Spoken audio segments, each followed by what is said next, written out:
Hi, I'm Matt from UKhammocks. Today's video is going to be a little bit different. We're going to be doing a kit load video on a ground sleeping setup. Now, you know, as much as I love to sleep in a hammock all the time, sometimes it just isn't possible. I'm away with scouts quite a bit, and I have other interests. And you know, one of those interests is hill walking. And hammock camping doesn't really lend itself that well to ultralight hill walking, because you know you do have unnecessary things to carry. But the main factor is actually finding the campsites. Once you get above the tree line, you know, you're going to start really scraping the bottom of the barrel for places to hang your hammock. And in my opinion, you can start to become dangerous. So ground camping, you know, is another option. But for me, it has to have, you know, certain aspects that make it a little bit more comfortable than some ultralight campers go. So I'll talk you through the packs. Obviously, you know, 50% of this stuff is identical to what you would find in my rucksack normally. You know, minus the hammock camping gear, and replace that with some ground camping stuff. So we'll start on the outside of the pack. My poncho, the Spinn poncho, head torch, fuel from a mess stove, and this is the ULA rain kill. I think I've shown you in another video. Just before I forget, 4.5 kilos is the weight of this pack as it is now. There's no water, no food, but there is, I don't know, 4 ounces of fuel. So it's not far off really my hammock camping setup, maybe a little bit lighter, because I've got additions such as walking poles and things that we'll come to in a minute. Down in this side, got my titanium stakes and my cut kit. This cut kit is in a little Spinn pack. Just lay that down. We've got a cosy lid bottom. In there is the aluminium lid. Pot stand. This is one of the old folding ones from Mini Bull Design that I got sent by a friend of mine, Ginge. It's not one I'd seen before, but it's actually a really good little pot stand. In here is my Snow Peak 900 pot, and in there is a little Foster's pot with the mini atomic stove from Mini Bull Design.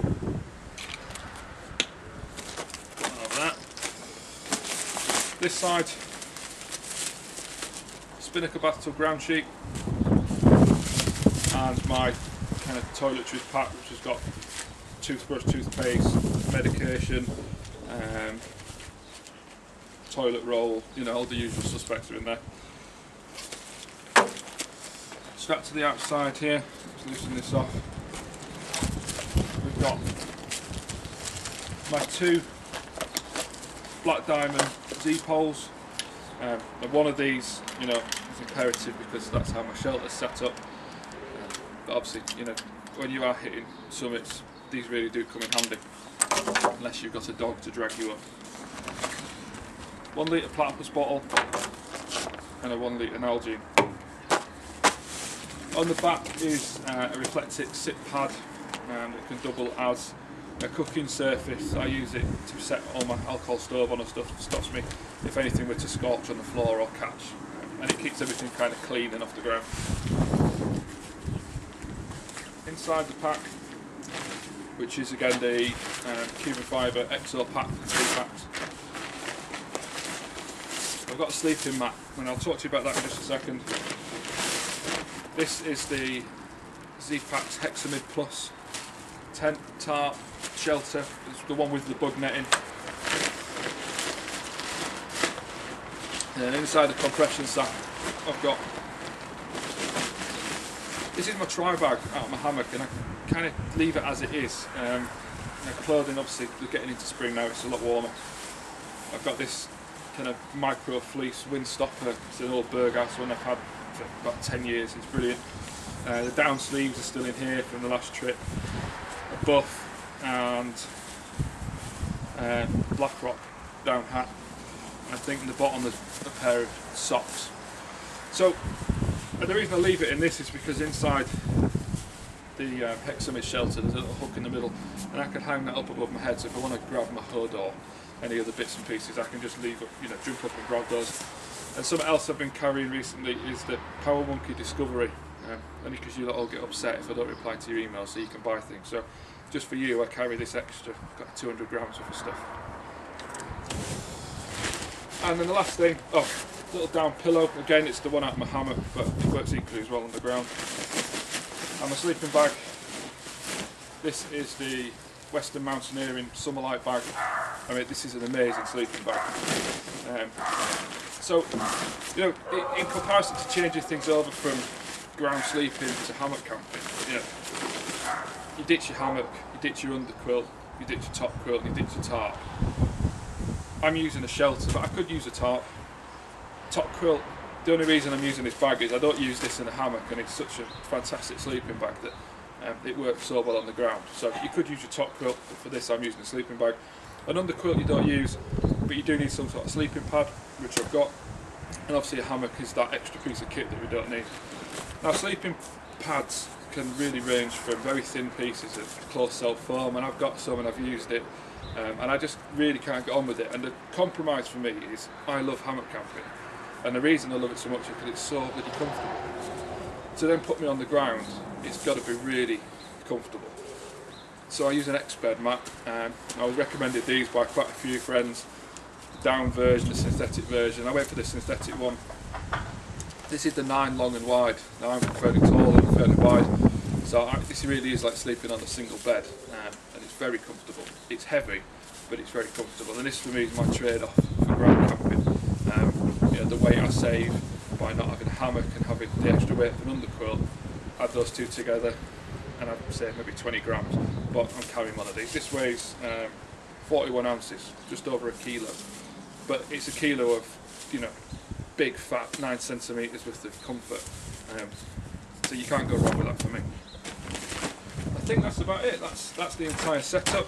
The Z-poles I really do like. You just kind of, you know, snap them together and they're done. They're adjustable from 140 to 120, and for the Hexamid shelter I think you need it set at about, it might be 130 or 120 you set it at, to put it in, to set your shelter up. So the quick adjustment, and the, you know, they're really quick to break down.